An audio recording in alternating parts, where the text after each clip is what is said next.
Hey guys, एक बार मैं फिर से लेके आ गया हूँ अटैक ऑन टाइटन के सीजन 4 के एपिसोड नंबर 3 यहाँ कहूँ एपिसोड नंबर 19 के धमाकेदार और एपिक लेवल के एपिसोड के रिव्यू को लेकर। और ये एपिसोड इतना शानदार था ना, मापा ने इस एपिसोड पर इतना अच्छा काम किया है ना कि इसको देखकर लिटरली मेरे तो गूज बम्प आ गए थे। लिटरली गाइस सच में मजा आ गया यार, इतना अच्छा एपिसोड था ना ये। तो बिना देर के इस एपिसोड के रिव्यू को जल्दी से शुरू करते हैं। इस एपिसोड की शुरुआत होती है अटैक ऑन टाइटन के न्यू ओपनिंग सॉन्ग यानी कि रंबलिंग से। और जो मांगा रीडर नहीं है ना, तो गाइस मैं आपको यही सजेस्ट करूंगा कि आप इसको स्किप कर दिया करो क्योंकि इसमें बर्बर के स्पॉइलर हैं। और हम देखते हैं इस एपिसोड का title name two brothers. Episode की शुरुआत में बीस्ट टाइटन दीवार से नीचे गिरता होता है और सब उसको देखते होते हैं और वही एरन घसीटता हुआ उसकी तरफ बढ़ता होता है। और तभी पीछे से जो टाइटन अटैक टाइटन की टांग को पकड़कर उसे कुत्तों की तरह चबाना शुरू कर देता है, जिससे अटैक टाइटन का दिमाग सटक जाता है और वो जो टाइटन के सिर पर इतना भयावह मुक्का मारता है ना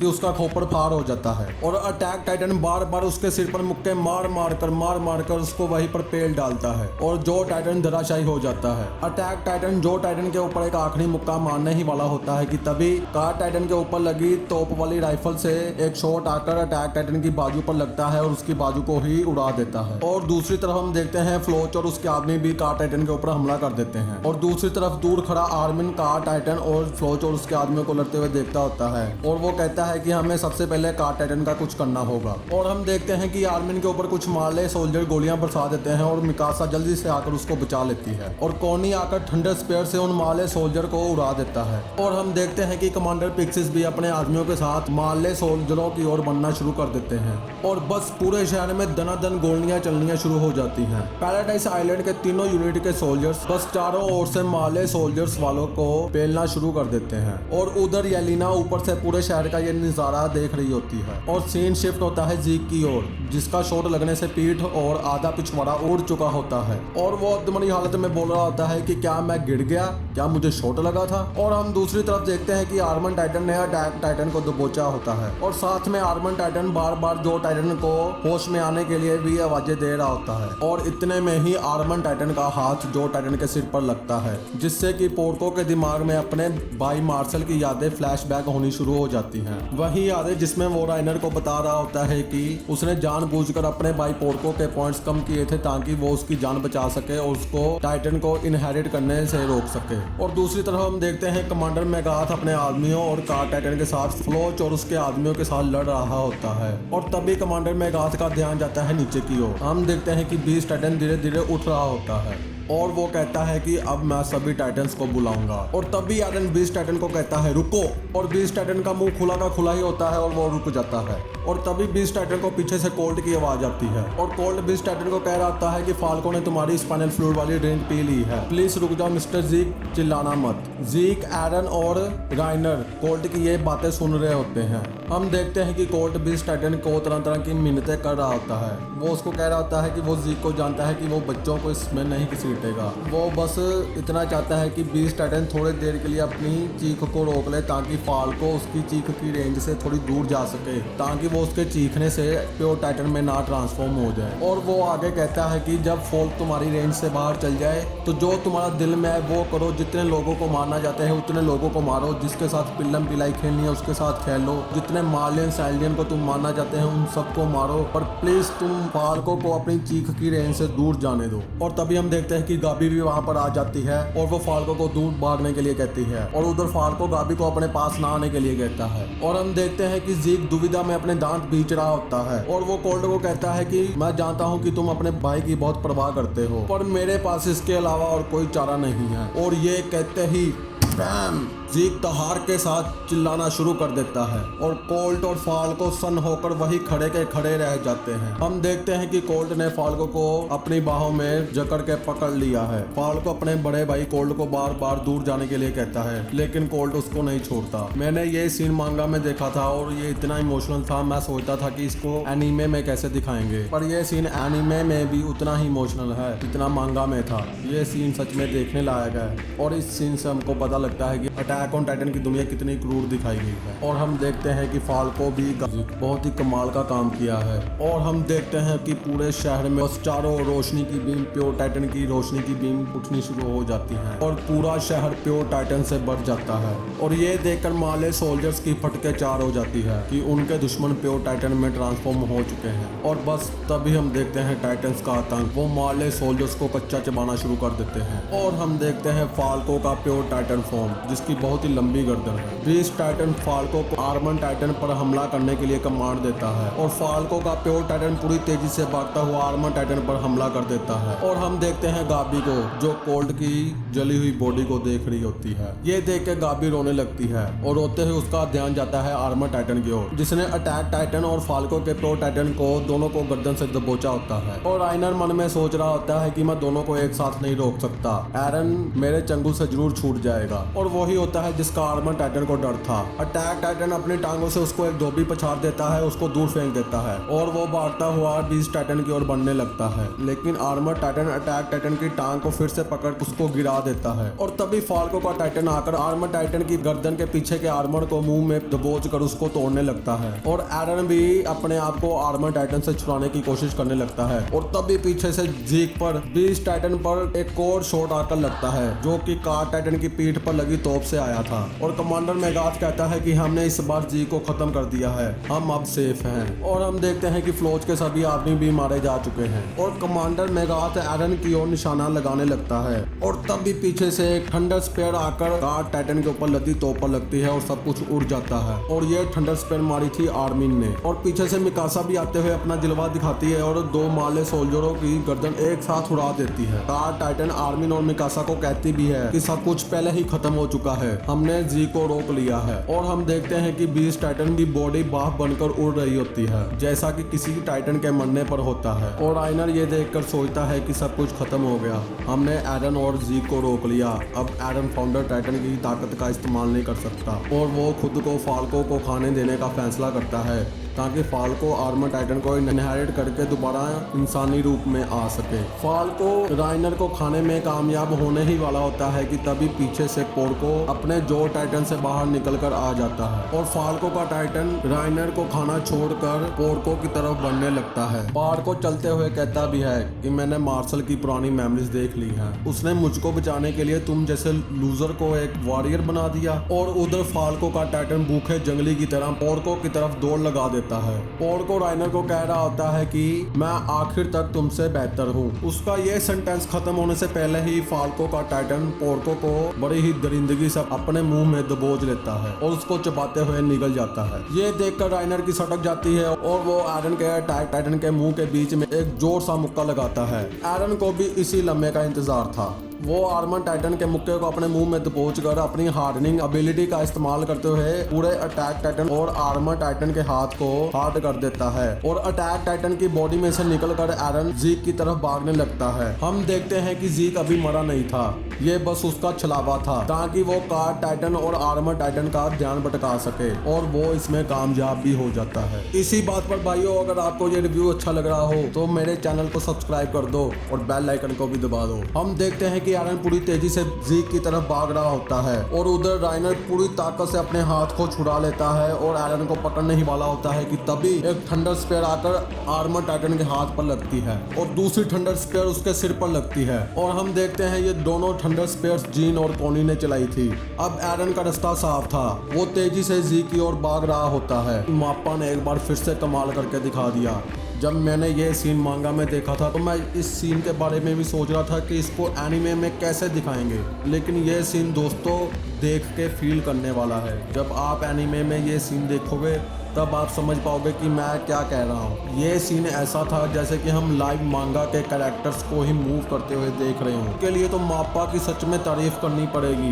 माप्पा वालों ने क्या बेहतरीन काम किया है। हम देखते हैं कि एरन जीक की तरफ भाग रहा होता है और वो दूर खड़ी गाबी को राइफल लिए अपनी ओर निशाना लगाते हुए देख रहा होता है। और तभी जैसे समय रुक जाता है, उस पल में सब क्या क्या कर रहे थे हमें सभी मेन कैरेक्टर्स को दिखाया जाता है। हम देखते हैं कि उस मूवमेंट के दौरान जीक और कोनी बस एरन और गाबी की तरफ देख रहे होते हैं कि क्या होने वाला है। और दूसरी तरफ मिकासा और कार टाइटन एक दूसरे से भिड़ रहे होते हैं। कमांडर मेगाथ और आर्मिन भी एक दूसरे से लड़ रहे होते हैं और तभी बैम गाबी गोली चला देती है और एरन का सिर दर्द से अलग हो जाता है। एरन का सिर हवा में उड़कर गोल गोल घूमने लगता है और ये सब कुछ स्लो मोशन में चल रहा होता है और हम देखते हैं कि सीन फ्लैशबैक में शिफ्ट हो जाता है जब मार्ले में एरन और जीक एक दूसरे से मिले थे। जीक एरन को मिलने आने के लिए शुक्रिया कह रहा होता है और वो उसको कहता है कि येलेना ने तुमको मेरे इंटेंशन के बारे में बताया ही होगा और वो एरन से पूछता है कि क्या तुम मेरे प्लान को सपोर्ट करोगे जिसमें कोई भी एलियंस बच्चों को पैदा करने में सक्षम ना हो। एरन ये सब सुनते हुए आसमान की तरफ देख रहा होता है और वो जी को कहता है कि 4 साल पहले एक सर्टेन इंसिडेंट में मैंने अपने पिता की मेमोरीज देखी थी जिसमें वो पूरी रॉयल फैमिली को खत्म कर रहा होता है और एरन कहता है कि उस मेमोरी में उसने देखा था कि उसके पिता ने कैसे बच्चों को अपने हाथों में एक कीड़े मकोड़ों की तरह मसल कर रख दिया था। एरन कहता है कि वो मैं अभी भी महसूस कर सकता हूँ। एरन कहता है कि अगर वो बच्चे आज जिंदा होते तो फाउंडर टाइटन उनके थ्रू रॉयल फैमिली में पास्ट किया जाता और रॉयल फैमिली का राजा अभी भी जंग की उस शर्त से बंधा हुआ होता और इंसानियत अभी भी दीवारों के पीछे मरना चुनने के लिए मजबूर की जाती। उन रॉयल फैमिली के बच्चों के मरने की वजह से ही आज हम जी रहे हैं। जीक ये सब सुनते हुए कहता है कि तो क्या तुम्हें लगता है कि हमारे पिता की सोच ठीक थी? आगे से एरन कहता है कि नहीं, वो गलत थे और साथ में मैं भी गलत हूँ। ये सुनकर जीक हैरान हो जाता है। एरन आगे कहता है कि अगर एलियंस कभी पैदा नहीं होते तो माले शहर के लोग मेरे प्लान की वजह से कभी नहीं मरते। इस क्रूर दुनिया में कभी ना पैदा होना ही सबसे बड़ी राहत है। और ये कहते हुए एरन कहता है कि मैं तैयार हूँ, मैं 2000 साल पुरानी हिस्ट्री को खत्म करूंगा और टाइटन के राज को अपने हाथों से खत्म करूंगा। ठीक है ना भाई? ये सुनते ही जीक की आंखें बढ़ आती हैं और रोते हुए जीक कहता है हाँ ये ठीक है, चलो करते हैं। और आगे जीक कहता है कि मैं बात पक्की करने के लिए तुमसे हाथ जोड़ मिलाता पर मुझे लगता है कि अभी हमें फिजिकल कांटेक्ट नहीं करना चाहिए। और ये कहते हुए वो एरन की ओर एक बेसबॉल फेंक देता है और कहता है कि हम जरूर सभी को बचाएंगे। और हम देखते हैं कि वो बेसबॉल एरन से कैच नहीं होती और नीचे गिर जाती है। एरन कहता भी है कि मुझसे कैच नहीं हुई, शायद हॉस्पिटल में रहने से मेरी रिफ्लेक्स धुंधली हो गई है। और ऐसा कहते हुए वो बॉल उठा लेता है और तभी सीन शिफ्ट होता है प्रेजेंट में। यार ये हैं और उधर मिकासा, आर्मिन और कार टाइटन अभी भी एक दूसरे से लड़ रहे होते हैं। पूरा शहर बस जल रहा होता है। भाइयों ये सीना बस देखकर फील करने वाला है। पहले ही जीक उसके सिर को कैच कर लेता है और उन दोनों का कांटेक्ट हो जाता है और हम देखते हैं एरन की ग्रीन आइज को जिसमें उसकी सभी पुरानी मेमोरीज फ्लैश हो रही होती हैं। और तभी आंखों को चुंधिया देने वाली चमकदार रोशनी के पार एरन खुद को पाथ के सामने खड़ा पाता है और उसके पीछे जीक जंजीरों में जकड़ा हुआ बैठा होता है और वो एरन को कहता है कि ये वो जगह है जहाँ पर सभी पाथ्स आकर मिलते हैं। ये वो जगह है जहाँ सभी रॉयल ब्लड फैमिली के मेंबर फाउंडिंग टाइटन को इनहेरिट करने के बाद आते हैं। जीक आगे उसको कहता है कि मैं तुम्हारा बहुत समय से यहाँ पर इंतजार कर रहा हूँ एरन। मुझे ऐसा लग रहा है कि मैं यहाँ पर बहुत सालों से तुम्हारे रिकवर होने और तुम्हारी आंखें खुलने का इंतजार कर रहा हूँ। और एरन हैरानी से कहता है क्या सालों गुजर गए? और जीक जवाब में कहता है कि मुझे इसके बारे में सच में नहीं पता। सभी चीजें यहाँ पर बहुत तेजी से गुजरती हैं। गाबी ने तुम्हारा सिर उड़ा दिया था लेकिन तुम्हारे मरने से कुछ ही समय पहले हमने एक दूसरे से कांटेक्ट बना लिया। हम कामयाब हुए एरन, हमने फाउंडर की पावर को पा लिया है। और तभी एरन को अपने पीछे किसी का एहसास होता है। एरन कहता है कि यहाँ पर कोई है। जीक उसको कहता है कि घबराओ मत, वो फाउंडर यामीर है। और हम देखते हैं फाउंडर यामीर को जो एरन और जी की तरफ बढ़ रही होती है। एरन जी को कहता है कि तुम्हें कैसे पता कि ये फाउंडर यामीर है? जीक आगे उसको कहता है कि इस जगह पर फाउंडर यामीर के अलावा और कौन होगा? जीक आगे कहता है कि ये वो है जिसने इस मिट्टी से मेरी आधी बॉडी को बनाया है और मुझे फिर से जिंदा किया है। फाउंडर यामीर इस जगह पर टाइटन्स को बनाती है। जब भी हम टाइटन फॉर्म की मांग करते हैं तो वो अपने एंडलेस टाइम को यूज करके हमारी बॉडीज को बनाती है। ये सुनकर एरन हैरानी से कहता है हर बार इस जगह पर और वो भी अकेले। और तभी जी कहता है कि एरन तुम फाउंडर यामीर को कमांड दो, अब टाइम आ गया है हमारा सपना सच करने का। इसके जवाब में एरन आगे कहता है कि ये चेन्स कैसी हैं जिसमें तुम बंधे हुए हो? जी कहता है कि ओ तो तुमने अब इन चेन्स को नोटिस किया है। वेल तुम्हारा पूछने के लिए बहुत शुक्रिया। ये मुझसे मेरी यहाँ पर मेरी आज़ादी छीनती हैं। जी आगे कहता है कि जैसा कि हमने सोचा था तुम इकलौते हो जो इस जगह पर आज़ादी से घूम सकते हो। तुम इकलौते हो जो फाउंडर यामीर को कमांड दे सकते हो। प्लीज एरन, इस दुनिया को बचा लो।